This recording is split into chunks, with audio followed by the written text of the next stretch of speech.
Hello friends, मेरा नाम है रजनीश। मैं आपका स्वागत करता हूं अपने इस GK channel Rajnish GK club YouTube channel में। तो दोस्तों, आज हम लेकर आए इस जीके जिसके क्लास में इस जीके के महत्वपूर्ण 25 सवाल के बारे में। ये जितने भी प्रश्न लेकर आए हैं, सब प्रश्न आपके आने वाले सभी एग्जाम के लिए काफ़ी महत्वपूर्ण प्रश्न रहेगा। तो आप सभी लोग इस वीडियो को पूरा अंत तक देखिएगा और इस वीडियो को लाइक करके अपने channel Rajnish GK club YouTube channel को सब्सक्राइब करके बेल आइकन ऑल पर प्रेस कर दीजिएगा। तो चलिए दोस्तों, अब हम लोग वीडियो को शुरू करते हैं बिना किसी देर के हुए। तो दोस्तों, आपके सामने पहला प्रश्न दिया है कि विटामिन का खोज किसने किया था।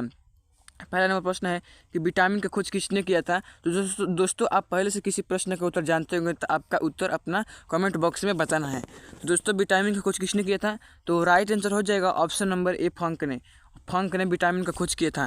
तो अगला प्रश्न की बढ़ते हैं। दूसरा नंबर प्रश्न दिया है कि राष्ट्रीय विज्ञान दिवस कब मनाया जाता है।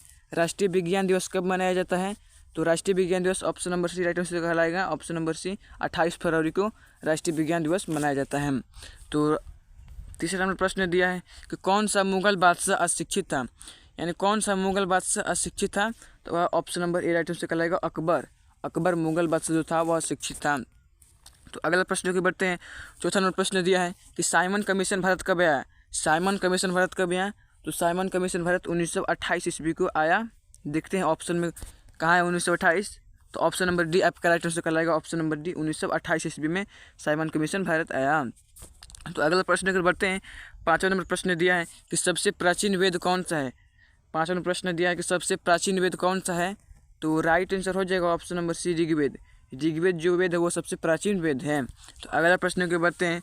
छठा नंबर प्रश्न दिया है कि मुस्लिम लीग की स्थापना कब हुआ था। दोस्तों, मुस्लिम लीग की स्थापना कब हुआ था, तो राइट आंसर हो जाएगा 1906 ईस्वी में मुस्लिम लीग की स्थापना हुआ था। Right answer option number A आपका उत्तर होगा। तो अगला प्रश्न के बढ़ते हैं। सातवां नंबर प्रश्न दिया है कि विश्व का सबसे बड़ा रेगिस्तान कौन सा है। विश्व का सबसे बड़ा रेगिस्तान कौन सा है, तो राइट आंसर हो जाएगा ऑप्शन नंबर ए, सहारा। विश्व का सबसे बड़ा रेगिस्तान कौन सा है, सहारा। और जो था रेगिस्तान वह हमारे भारत में स्थित है। तो अगला प्रश्न के बढ़ते हैं।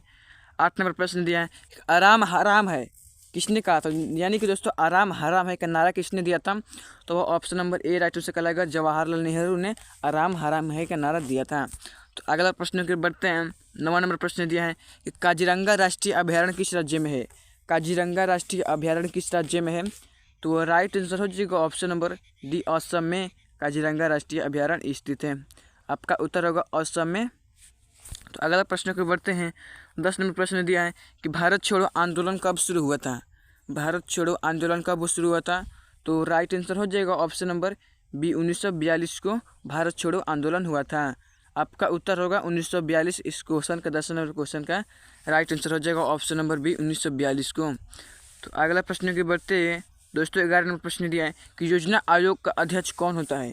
जो योजना आयोग का अध्यक्ष कौन होता है, तो ऑप्शन नंबर ए, उपराष्ट्रपति। योजना आयोग का अध्यक्ष उपराष्ट्रपति होता है। आपका उत्तर होगा ऑप्शन नंबर ए, उपराष्ट्रपति। तो अगला प्रश्न के बढ़ते हैं। 12 नंबर प्रश्न दिया है। ये वेरी इंपॉर्टेंट प्रश्न है, इससे आप लोग ध्यान से समझिएगा दोस्तों। तो प्रश्न क्या कर रहा है कि पानी के बूंदों के गोले होने का कारण क्या है। जो पानी के बूंदे होती है उन्हें गोले होने का कारण क्या है दोस्तों, तो राइट आंसर कहलाएगा ऑप्शन नंबर ए, पृष्ठ तनाव के कारण जो पानी के बूंदे होती है वो गोल होती हैं। तो option number A right answer कहलाएगा ऑप्शन नंबर ए, पृष्ठ तनाव। तो चलिए अब हम लोग वीडियो को आगे बढ़ते हैं। 13 नंबर प्रश्न दिया है कि गौतम बुद्ध ने अपना पहला उपदेश कहाँ दिया था। 13 नंबर प्रश्न दिया है कि गौतम बुद्ध ने अपना पहला उपदेश कहाँ दिया था, तो वह option number A right answer कहलाएगा सारनाथ में। गौतम बुद्ध ने अपना पहला उपदेश सारनाथ में दिया था। Option number A right answer कहलाएगा। तो अगला प्रश्न के बढ़ते हैं। 14 नंबर प्रश्न दिया कि वायुयानों के टायरों में कौन सी गैस भरी जाती है। जो वायुयानों के टायर होते हैं उसमें कौन सी गैस भरी जाती है, तो वह option number C, helium gas भरी जाती है। ऑप्शन नंबर सी आपका उत्तर होगा। तो अगला प्रश्न के बढ़ते हैं। 15 नंबर प्रश्न दिया है कि हिंदी भाषा की लिपि कौन सी है। हिंदी भाषा की लिपि कौन सी है, तो राइट आंसर हो जाएगा option number B, Devanagari Hindi भाषा के लिपि। Option number B right answer कहलाएगा देवनागरी। तो अगला प्रश्न के बढ़ते हैं। 16 नंबर प्रश्न दिया है कि भारत के किस राज्य में चावल का सबसे अधिक उत्पादन होता है। तो भारत के किस राज्य में चावल का सबसे अधिक उत्पादन होता है, तो option number D right answer कहलाएगा पश्चिम बंगाल में। और दोस्तों, प्रश्न पूछ देगा कि भारत के किस राज्य में गेहूं का सबसे अधिक उत्पादन होता है, तो वह उत्तर प्रदेश में गेहूं का अधिक उत्पादन होता है। इस क्वेश्चन का दोस्तों राइट आंसर हो जाएगा ऑप्शन नंबर डी, पश्चिम बंगाल में चावल का सबसे अधिक उत्पादन होता है। तो अगला प्रश्न की बढ़ते हैं। 17 नंबर प्रश्न दिया है। 17 नंबर प्रश्न है कि अंतरिक्ष में जाने वाला प्रथम व्यक्ति कौन थे। दोस्तों ये अंतरिक्ष बात कर रहा है कि अंतरिक्ष में जाने वाला प्रथम व्यक्ति कौन थे। तो option number A right answer कहलाएगा यूरी गागरिन। अंतरिक्ष में जाने वाला प्रथम व्यक्ति यूरी गागरिन थे। दोस्तों आपका उत्तर होगा option number A Yuri Gagarin. तो अगला प्रश्न के बढ़ते हैं। 18 नंबर प्रश्न है कि राज्यसभा का पदेन सभापति कौन होता है। दोस्तों प्रश्न क्या कर रहा है कि राज्यसभा का पदेन सभापति कौन होता है। तो ऑप्शन नंबर ए राष्ट्रपति होता है। Option number A right answer कहलाएगा राष्ट्रपति राज्यसभा का पदेन सभापति होता है। तो अगला प्रश्न के बढ़ते 19 नंबर प्रश्न दिया है कि हीमोग्लोबिन की कमी से होने वाला रोग कौन सा है। हीमोग्लोबिन की कमी से होने वाला रोग कौन सा है। तो है anaemia. Option number B right answer कहलाएगा एनीमिया। हीमोग्लोबिन की कमी से होने वाला रोग है। तो अगला प्रश्न के बढ़ते हैं। 20 नंबर प्रश्न दिया है कि नोबेल पुरस्कार किस वर्ष शुरू हुए। 20 नंबर प्रश्न दिया है कि नोबेल पुरस्कार किस वर्ष शुरू हुए। तो option number A right answer कहलाएगा 1901 ईस्वी में नोबेल पुरस्कार शुरू हुए। आपका उत्तर होगा 1901 ईस्वी में। तो अगला प्रश्न को बढ़ते हैं। तो 21 नंबर प्रश्न दिया है कि एशिया का प्रकाश किसे कहा जाता है। दोस्तों एशिया का प्रकाश किसे कहा जाता है। तो option number A right answer कहलाएगा गौतम बुद्ध को एशिया का प्रकाश कहा जाता है। यानी इसको 21 नंबर क्वेश्चन का राइट आंसर हो जाएगा option number A Gautam Buddha को। गौतम बुद्ध आपका उत्तर होगा। तो अगला प्रश्न के बढ़ते हैं। 22 नंबर प्रश्न दिया है कि भारत के झंडे पर अशोक चक्र किसने लगवाया था। भारत के झंडे पर अशोक चक्र किसने लगवाया था दोस्तों। तो वह है option number C doctor Bhimrao Ambedkar ने भारत के झंडे पर अशोक चक्र लगवाया था। यानी इस क्वेश्चन का राइट आंसर हो जाएगा option number C doctor Bhimrao Ambedkar आपका उत्तर होगा। तो 23 नंबर प्रश्न को बढ़ते हैं। 23 नंबर प्रश्न क्या कह रहा है कि भारत की तटरेखा की लंबाई कितनी है। जो भारत की तटरेखा है उनकी लंबाई कितनी है। तो 7516 किलोमीटर। 7516 किलोमीटर। जो ऑप्शन देख लेते हैं। तो option number A right answer का लगेगा 7516 किलोमीटर आपका उत्तर होगा। तो अगला प्रश्न के बढ़ते हैं। 24 नंबर प्रश्न है कि भारत में गन्ने का सर्वाधिक उत्पादन किस राज्य में होता है।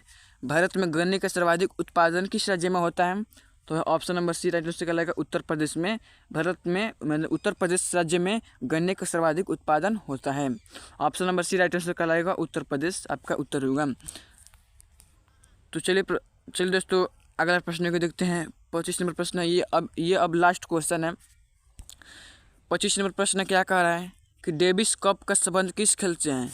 डेविस जो कप है उसका उनका संबंध किस खेल से है। तो option number A right answer कहलाएगा टेनिस से। और दोस्तों प्रश्न पूछेगा कि डुरंड कप का संबंध किस खेल से है। तो वह फुटबॉल से डुरंड कप का संबंध है। तो दोस्तों इस 25 नंबर क्वेश्चन का राइट आंसर हो जाएगा ऑप्शन नंबर ए टेनिस। पूछा है कि डेविस कप का संबंध किस खेल से है। तो है टेनिस से।